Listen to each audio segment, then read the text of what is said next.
warahmatullahi wabarakatuh. Perkenalkan, kami dari kelompok 4 akan mempresentasikan tugas sejarah Indonesia dari Kang Imam tentang organisasi pergerakan masa pendudukan Jepang, Yaitu MIAI Majelis Islam A'la Indonesia. Sebuah organisasi MIAI yang cukup berpengaruh pada masa kolonial Belanda mulai diaktifkan kembali oleh pendudukan Jepang. Pada tanggal 4 September 1942 diizinkan kembali. Dengan demikian, MIAI dapat segera digerakkan sehingga umat Islam di Indonesia dapat berkomunikasi untuk kepentingan perang. MIAI menjadi tempat bersilaturahmi, menjadi wadah tempat untuk berdialog, menjadi wadah untuk bermusyawarah dan membahas berbagai hal yang menyangkut kehidupan umat. MIAI senantiasa menjadi organisasi pergerakan yang cukup diperhitungkan dalam perjuangan membangun kesatuan dan kesejahteraan umat. Semboyan yang terkenal adalah berpegang teguhlah kamu sekalian pada tali Allah dan janganlah berpecah belah. Dengan demikian, pada masa pendudukan Jepang, MIAI berkembang baik. Kantor pusatnya semula di Surabaya, kemudian pindah ke Jakarta. Adapun tugas dan tujuan MIAI waktu itu adalah sebagai berikut. Yang pertama, menempatkan umat Islam pada kedudukan yang layak dalam masyarakat Indonesia. Yang kedua, mengharmoniskan Islam dengan tuntutan perkembangan zaman. Yang ketiga, ikut membantu Jepang dalam Asia layak. Untuk merealisasikan tujuan dan melaksanakan tugas itu, MIAI membuat program yang lebih meniti beratkan pada program-program yang sifatnya sosial religius. Secara khusus, program-program itu akan diwujudkan melalui rencana sebagai berikut, yaitu pembangunan Masjid Agung di Jakarta, mendirikan universitas, dan membentuk Baitul Mal. Dari ketiga program ini, yang dapat didapatkan lampu hijau yaitu hanya program yang ketiga. Membangun Masjid Agung dan Universitas Pancasila Jepang. MIAI terus mengembangkan diri di tengah-tengah ketidakcocokan dengan kebijakan dasar Jepang.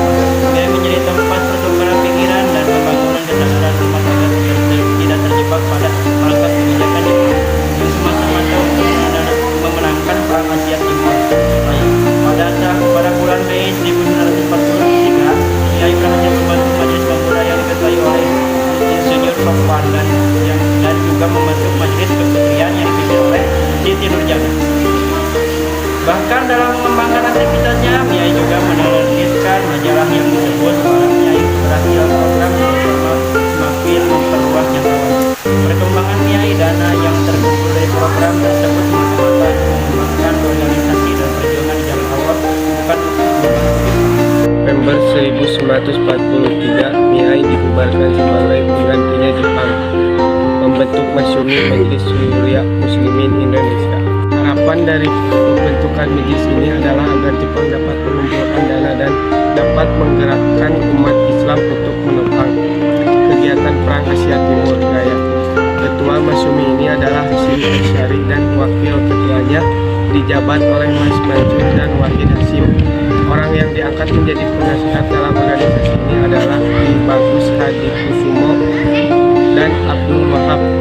Sebagai induk organisasi Islam, anggotanya sebagian besar dari para ulama. Dengan kata lain, para ulama dilibatkan dengan kegiatan pergerakan politik. Masyumi berkembang menjadi wadah untuk bertukar pikiran antara tokoh-tokoh lain Islam dan sekaligus menjadi tempat penampungan keluh kesah rakyat. Masyumi menjadi organisasi massa yang pro rakyat sehingga menentang keras adanya Rumosa. Masyumi menolak perintah Jepang dalam pembentukannya sebagai pergerakan Rumosa. Dengan demikian, Masyumi telah menjadi organisasi pejuang yang membela rakyat. Sikap tegas dan berani di kalangan tokoh-tokoh Islam itu akhirnya dihargai Jepang. Sebagai contoh, pada suatu pertemuan di Bandung, ketika pembesar Jepang memasuki ruangan, kemudian diadakan acara Senkerel, sikap menghormati Tenohaika dengan menghubungkan badan sampai ke 90 derajat ke arah Tokyo. Ternyata ada tokoh yang tidak mau melakukan Senkerel, yakni Abdul Karim Abdullah Ayah Hamka. Akibatnya muncul ketegangan dalam acara itu.